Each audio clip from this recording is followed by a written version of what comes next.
It just looks warm outside. Welcome back to the channel.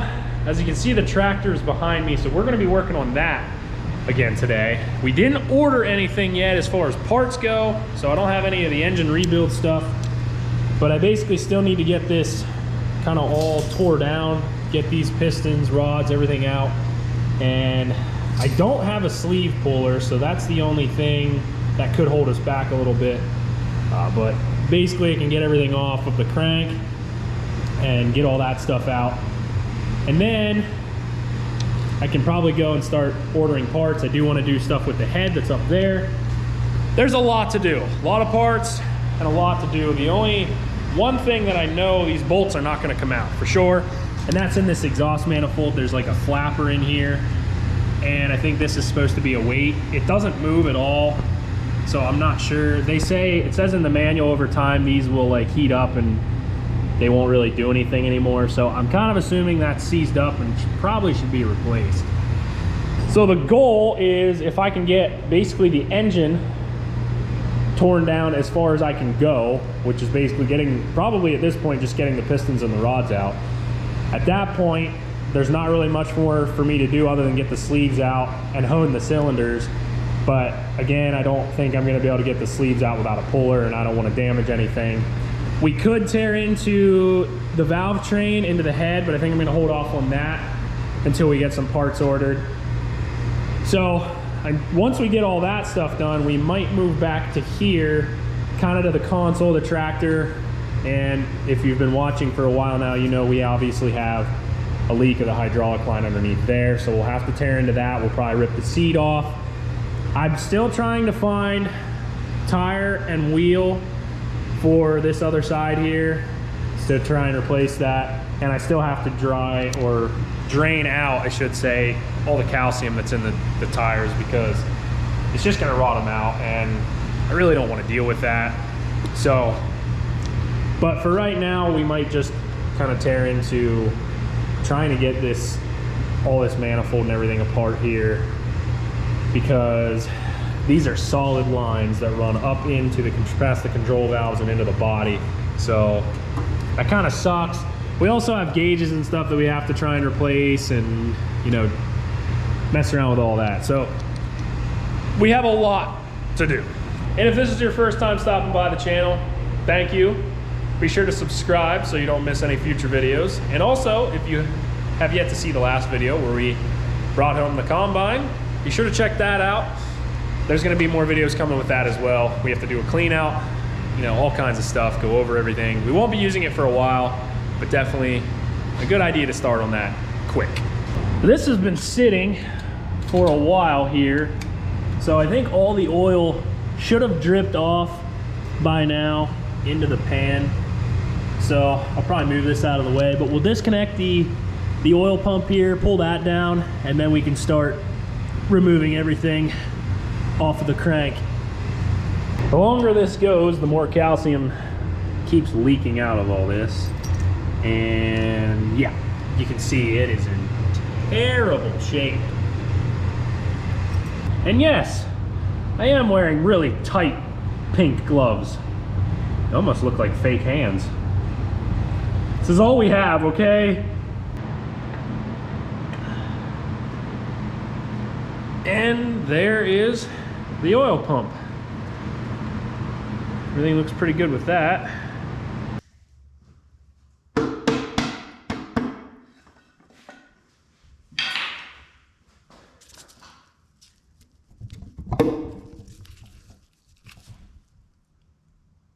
Oh yeah, that ring is destroyed. There's some little pieces of it.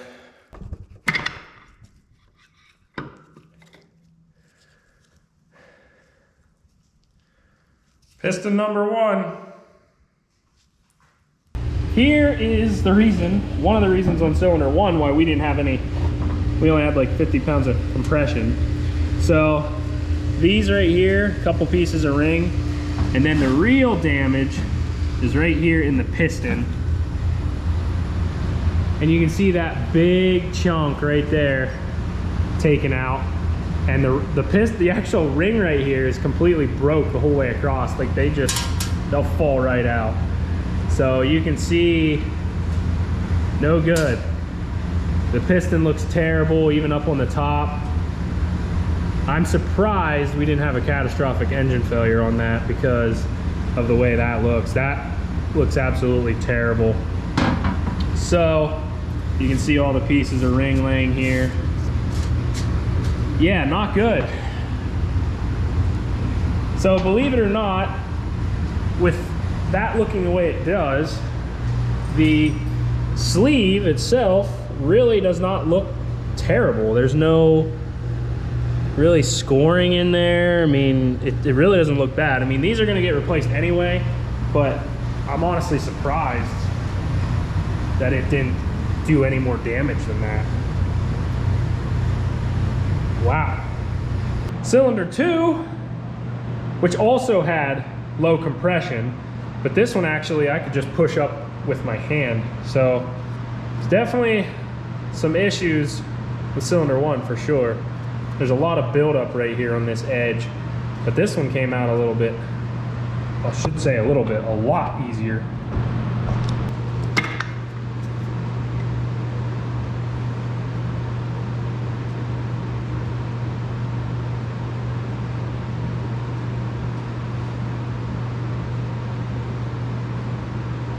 I'm guessing with cylinder 2 here that just the culprit on this one, because the rings aren't broke, I'm just guessing the rings are worn, that it was letting enough by.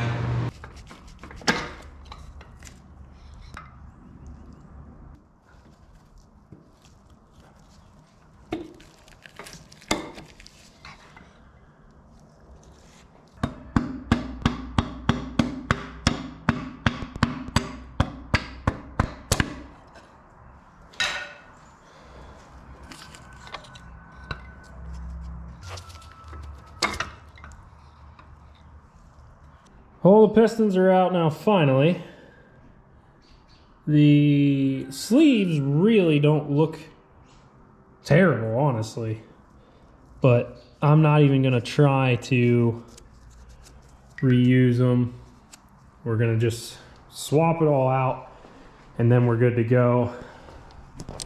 The only really problem piston and rings that I did see would have been cylinder number 1 with the broken rings. Cylinder 2 we had low compression on as well, but that I believe is just worn out rings, so I don't think anything was really broke there.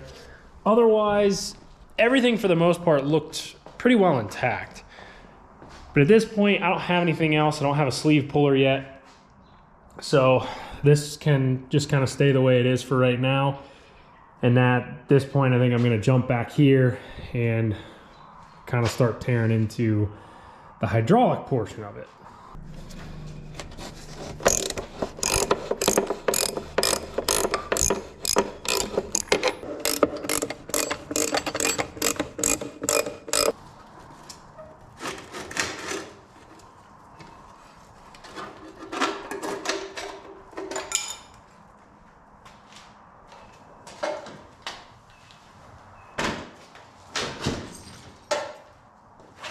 I already had this off once this year, and now we're doing it all over again, but now I have more time to take care of it. The leak is somewhere, I think in the bottom line here. There's actually a couple pinholes that go across. So I need to get this entire line out of here, and in doing that, they run up through around here, come over, and then go into the valve body, I think somewhere over in here. So I need to remove the entire thing, which is really gonna suck. There's a lot that needs to come apart. Here you can see it a little bit better. The lines run up around the shifter, up around the valve, or the control valves, and then in the valve body there itself. And I don't know exactly how they're in there. I can't imagine that's the thread. It's all one piece, so I would imagine it's probably gonna need soldered on new lines or something there and go to rubber hoses or something. But there again, it's just not a good setup. I'm not a fan of that. And it's actually on a flange there, which you'll never get that bolt out. So yeah, I'm not exactly sure what the plan is for that yet. So these lines for the implement plug aren't even connected up here. So, and quite honestly, I don't know that I'll ever use this. If we do get big enough to where we are needing that kind of stuff, we're probably gonna have a different tractor for that at that point. But as you can see inside here, this stuff has never been torn apart. You can see the flange bolt in there, and 9 chances out of 10, that's seized. It's not gonna come apart. So I gotta look into some things here and see if there's anything even I can do with it. Yeah. The dash, a lot of these gauges are gonna need replaced. A lot of the wires are gone. There's a lot of stuff. You just gotta do one thing at a time or you're gonna overwhelm yourself. Pretty much at the point where I can start to order some parts. This thing is tore down really far. A lot of you are probably thinking I should split it and put a clutch in. Yeah, I probably should. But quite honestly, the clutch really hasn't been giving me any problems. Yes, I do have it torn down this far. But I don't have stands to split the tractor. I'm sure I could find means of doing it, but I'm thinking I'm not gonna worry about doing any of that right now. Yeah, it may bite me down the road, but I guess that's a risk I just gotta take. Next step here is probably gonna be removing these 4 bolts to kind of pop off the entire steering assembly. I don't know if I wanna jump on that right this second. Probably should, because these are gonna have to come off one way or another. So, however that may be, either replace them or get them fixed. So I picked up some tools for this job the other day. Got a cylinder hone, piston ring compressor, and the micrometer is what I call it, but digital caliper. So I'm gonna try and measure the crank there where the bearings go, and I should replace those as well. So I'll see what they measure, because after they get worn and stuff like that so long, there's different size bearings that need to go back in there. So you gotta make sure that's right. So they're all reading about roughly somewhere in there, that decimal point, but they're all 60 millimeters, and then the decimal point varies a little bit, but not by much. So I'll have to look and see what bearings we can do for that. I'll have to look at the other ones a little bit closer, see if we can reuse them, but when you're doing it this far, you really should just replace them. Instead of trying to take off everything here, this isn't gonna come out, I'm sure. Same thing with the other one here. I got the one loose on the other side.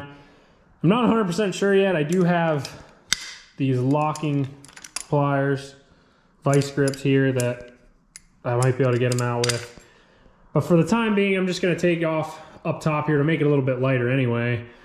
Everything should be loose to where I can pull the whole steering column, everything off, and then I have this loose that I can slide it off of the steering shaft and hopefully move that out of the way, and then be able to pop this bracket out, and then hopefully I can get at those mounting bolts.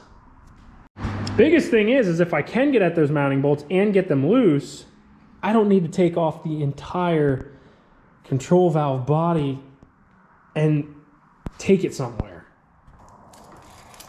Now, how bad is this gonna be?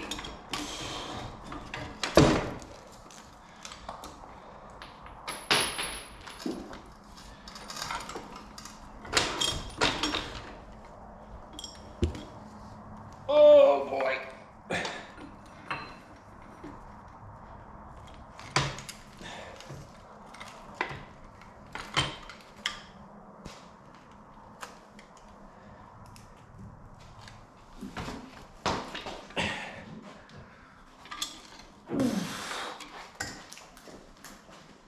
Now I can try and attempt to remove this top plate here, and then I can get access to the bolts that are underneath for those lines. And that could be easier said than done. I don't know. I can see them obviously in there, but again, I have no idea if they're gonna come out or not. They could be so seized in there, it's ridiculous. I don't know. We'll find out.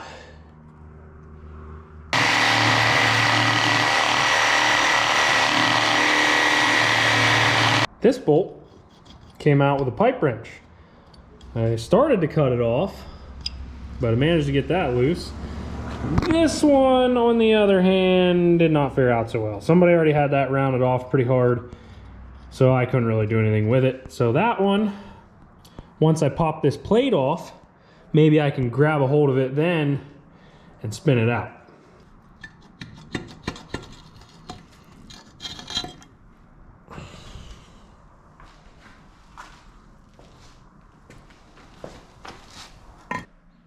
I officially feel a huge weight lifted off my shoulders at this point. I ended up having to take both sides for the side outlets there for those remotes. I had to take them off so I could get access to these. I got this one loose really easy, and these two, as you can see, not so easy. So this one, and this works a lot of times. So if you have stuck bolts, you know, try this before you cut it off or drill it. But two of them, you can see the same thing with that one. I ended up taking a hammer with a punch or a chisel like that, and you punch an end into it or a slice into it and then go at an angle, and that's how I spun them two out. So it really worked. Now from what I can do here is take these to the hardware store, get new bolts for these, replace that, and we're good to go. Huge weight lifted off my shoulders. I don't have to rip apart. I thought I was gonna have to take it all the way down to basically the frame and rip all that stuff down, take the whole manifold, but I don't. So here is the entire thing, and these are all one unit. So before I do anything, I'm gonna see if I can just purchase this whole thing new. I highly doubt it. If I can, maybe I'll do that, but if not, I'll take it to my local shop and they'll probably have to solder something on there. They know, they'll figure something out. I've taken stuff to them before. Took the carburetor off a while because I need that off. The next thing was getting the thermostat out of here, and I did not think these bolts were gonna come out, and they are. They're getting a little bit tight. So we'll rock them back and forth a little bit, maybe spray a little something on them. Because I think it's probably a good idea, while you have everything off, change that thermostat. And then I still have to take all this stuff apart, the valves and the springs and keepers and all that. But one thing at a time here.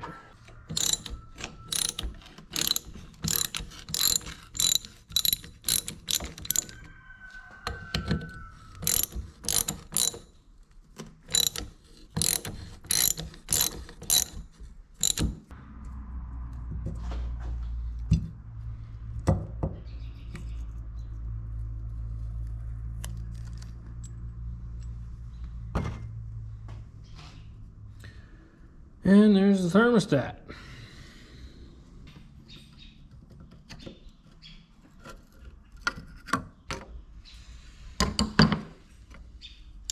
And there's that. We're making a lot of progress. This tractor has come a long way today. Now granted, today I had pretty much a whole day to work on it, so that helped out a lot. I'm pretty much to the point now where I really can't go any further. You know, I could work on mounting the 3-point, but that's stuff that really can be done later. The tire and the wheel, this could come off, but again, I don't want to have to be doing any of this stuff and torquing on anything while it's sitting on a block. So this is gonna wait till last as well, and that could be a project in itself. What I could do is maybe try and loosen the clamps on that side and see what I can do about that. I have to pull the wheel weights off. So yeah, that's a job in itself. But all the pistons and that are out. Everything's out and ready to go with the engine. We got the hydraulic issue not solved, but we got all that taken apart. We got the carburetor taken off. The only thing I do have to do is, you know, separate these manifolds so we can check that butterfly valve in there. And we got the thermostat out. So a lot of progress, a lot more tore down. I mean, as you can see, the tractor it's all but bare at this point. So we're pretty much where we don't really have anything to do till we get parts. So, well, I hope you enjoyed today's video. We got a lot done, at least in my opinion we did. So at this point, I'll be ordering some parts. Yeah. Subscribe to the channel. Thanks for watching. And I'll see you next time.